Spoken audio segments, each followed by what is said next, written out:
زندگی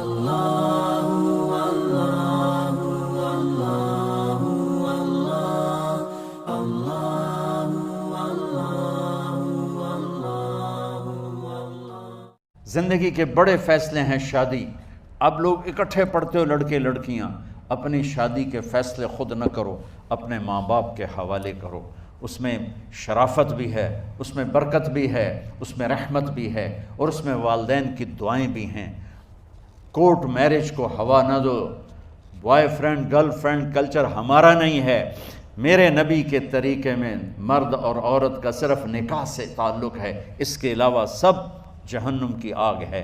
اور والدین سے کہتا ہوں کہ اپنے بچوں سے پوچھ کے رشتے کرو، زبردستی مت کرو. میرا معاشرہ بہت سنگین قسم کے جرم کا شکار ہے. بچوں پہ مسلط کر دیتے ہیں، ایتھے ہی کرنی ہے، ایسے جٹائیں چی کرنی ہے، بٹائیں چی کرنی ہے. پتہ نہیں آئے کتوں ہیں جٹ بٹ.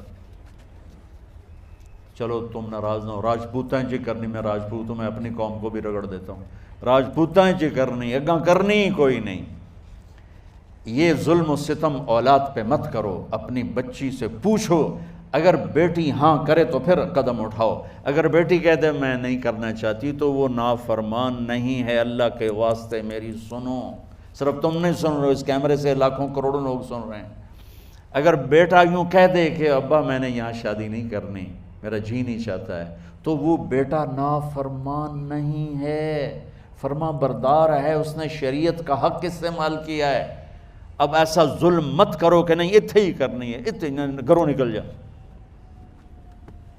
زندگی تم نے تو نہیں گزارنی، زندگی تو بچے نے گزارنی. میں قربان جاؤں. ایک حدیث سنو پہلے، پھر اگلی بات سناتا ہوں. ما تزوجت وما زوجت الا بوحی من السماء نزل به جبریل. لوگو سنو، میں نے جہاں شادی کی، میں نے جہاں بیٹی کی شادی کی، پہلے آسمان سے جبریل فرشتہ اللہ کا حکم لے کر آیا، پھر میں نے قدم اٹھایا. سمجھ گئے میری یہ بات؟ سمجھ گئے سارے؟ اب اگلی سنو.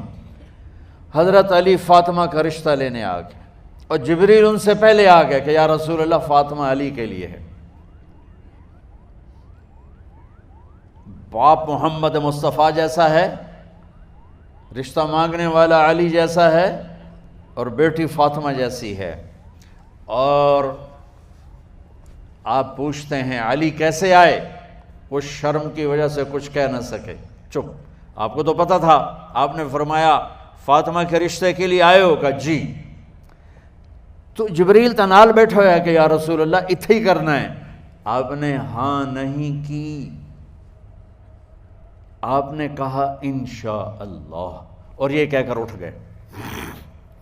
انشاءاللہ نبی کا ہاں ہی ہوتا ہے.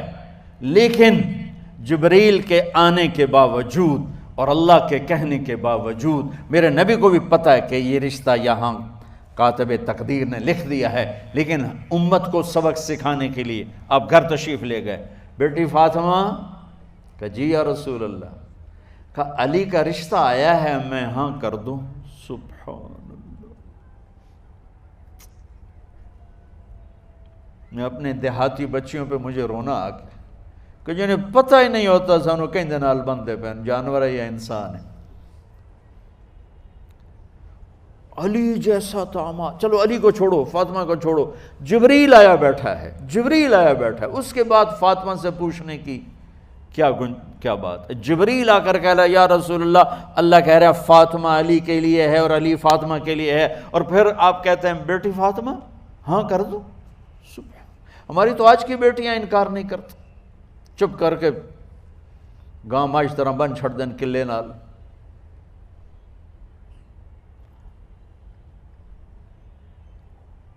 کوئی ان کے اندر کے جذبات کو سننے والا کوئی نہیں ہوتا. اپنی انانیت پر یہ فیصلے کرتے ہیں. اور میرا نبی کہہ رہا بیٹی ہاں کر دو. سبحان اللہ.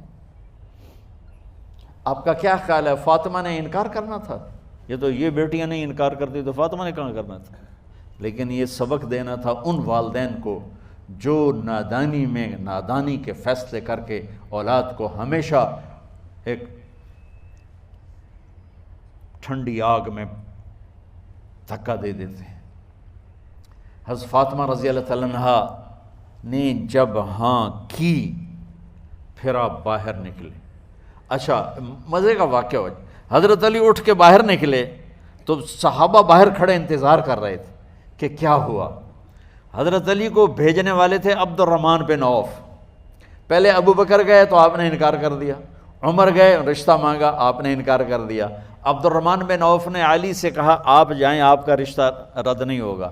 کہنے لگے میرا تو ذاتی گھر بھی کوئی نہیں، مجھے کہاں سے رشتہ ملے گا، میں تو بالکل غریب ہوں۔ کہا نہیں تم جاؤ۔ تو واپس آتے انہوں نے عبد الرحمن بن عوف پہ چڑھائی کر دی، وہ کیا ہے نا تو مینوں گلے آئی، انکار ہو گیا۔